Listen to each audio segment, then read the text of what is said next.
It's presidential, the outcome evidential. We strive for higher mental. This time, no accidental. We shine because we special. Miraculous day over here at the Read, Remember, Repeat Studios. And we kicking the show off doing something special. We showing love. Shout outs to my brother LeVar Jackson. He just put out a children's book. He's a children's author. Jamie's Day Before Pre-K. All you got to do is go online to Amazon. You type in his name, LeVar Jackson. And I believe the Kindle version is up and the paperback for your physical copy. LeVar is not only a children's author, but he's a school teacher. And this isn't his first rodeo with children. He has his own tutoring service, Sharpen Your Skills Tutoring. Hit us up. Let's get in tune. Hey man, shout outs to I Am Mastery Academy. That's the academy that's teaching people how to learn and earn on the go, teaching people how to invest and be on the right side of money. Shout outs to Doc Spills and all the educators over there that's teaching people, whether it's levels, colors, harmonics, with simply teaching people how to learn and invest. And you can just match your colors. That's what we learned from day one. So get with me. That's at Read, Remember, Repeat, or at Big MUGGA. Those are my Instagrams. And let's get this money, family. And big shout outs to NYCJAA. If not us, then who? Back to my roots for pushing the culture forward. Talking about big kits, bread loaves.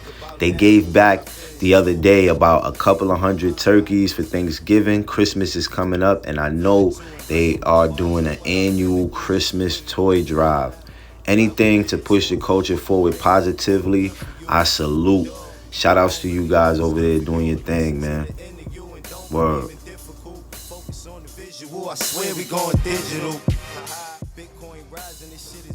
And we are welcoming you guys back to another episode of Read, Remember, Repeat. And it's your host with the most, Michael Boyd, aka Mugga Boy. How are you guys feeling today?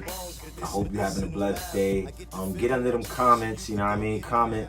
Let's make more discussion about this reading thing. We on Hustle Harder, Hustle Smarter. That's the 50 Cent joint. This is for the culture, man. Stay tuned, get in tune, rock with me.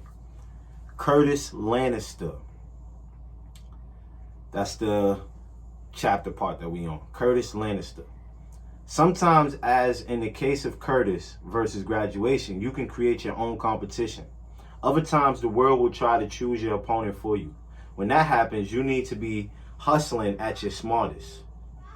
Because while you should never run from competition, you do have to dictate who your opponent is whenever possible. You can't allow yourself to get into a battle with someone just because that's what the media or fans want to see.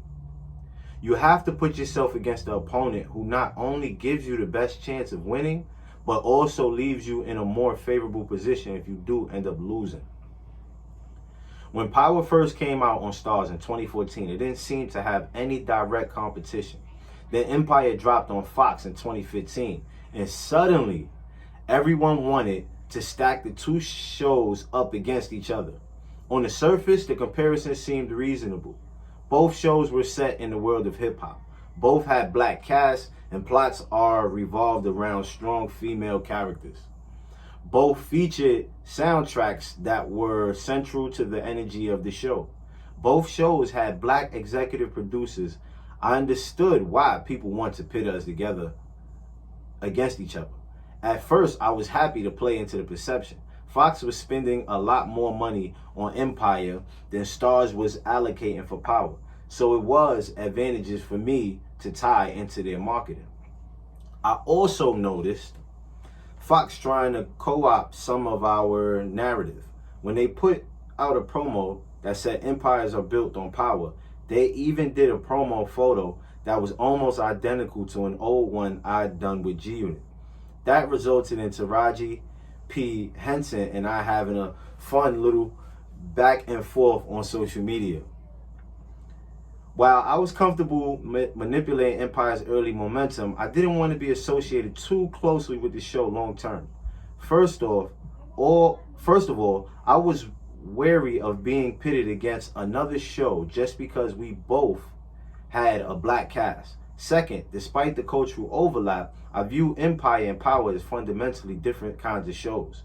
Empire was on Fox, which meant it was free network programming. There was a limit to the type of content it could contain. Power was on Stars, which made it premium cable, and because of that, we were able to present a much more edgy and graphic package to our viewers. As I wrote on Instagram, Empire is some shit you should get for free.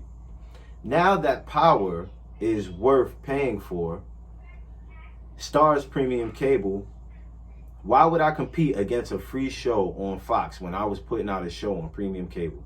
If I was going to compete against a show, it had to be on the same playing field I occupied. So I took a look around and decided to go up against the biggest kid on the block. If you're going to compete, do it against the best. And there was no one better on premium cable at the time than HBO's Game of Thrones. So I made it to a point to come for Got Time and time again. I wouldn't miss any opportunity to put Power in the same conversation as Got. After someone cleverly superimposed my face in Tyrion Lannister's body, I went on the offense on IG saying this shit ain't nothing but hating ass Game of Thrones fans sitting there with too much time on their hands, mad because Power is number one. Fuck you and your flying dragons. We on some real shit, some real life shit, ho. People ate it up. What I didn't mention was that the clever trickster was actually an artist I keep on payroll precisely to create viral moments like that. People like to say I'm a bully, but I have zero problem poking fun at myself if it helps build a buzz. And actually, bully doesn't possess that sort of self-awareness. Their skins are way too thin to post those sorts of pictures of themselves. But I'm not moving off emotion. My skin is tough enough to do whatever it takes to keep my brand popping. We're going to drop y'all with some sauce. Y'all know what time it is. Then we're going to come right back into it. Let's go. If you got a good title, people will buy it. Doesn't matter if it's any. So reading is overrated? They might buy it and never read it. They just buy it and not read it. I don't think reading is overrated, though. I'm sorry, this is just me to get the people to buy my book. That's it. Like I read some shit changed my life. What did change your life, sir? This book called Think and Grow Rich. Yo, I love that book. Wait, what? Napoleon Hill. The best-selling in the whole series.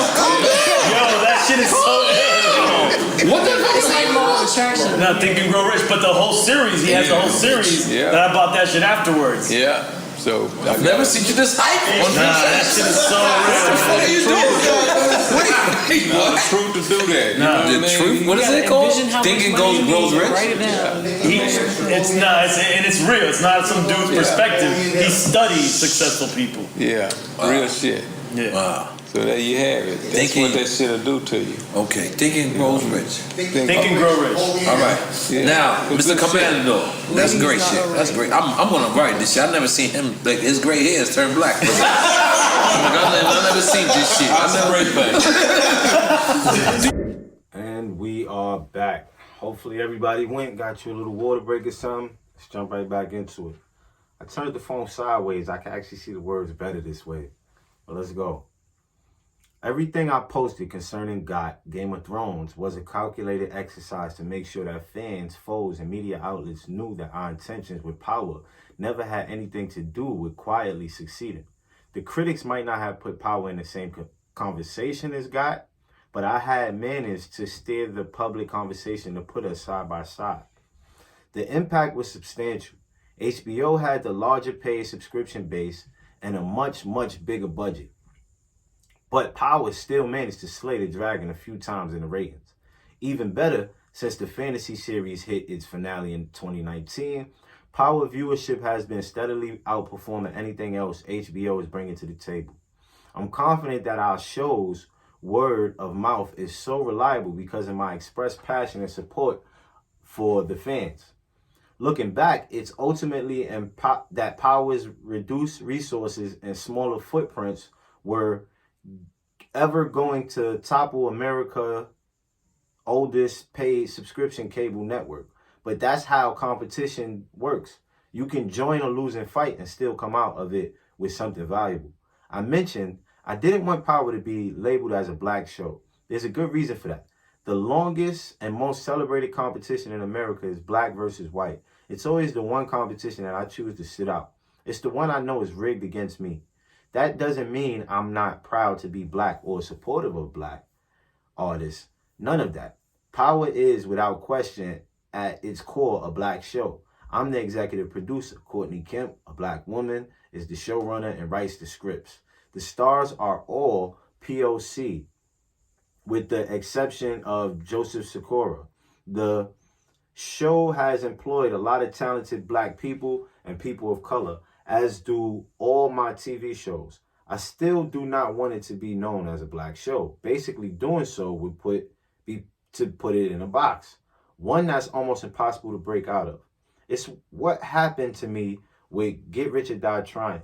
Think about that movie. It starred me, a black man, and was about a rapper fighting his way to the top. It was directed by Jim Sheridan, a feisty little Irish dude who helmed award-winning films like My Left Foot and In the Name of the Father. The score was by Quincy Jones, someone who's been able to connect with Americans at every level.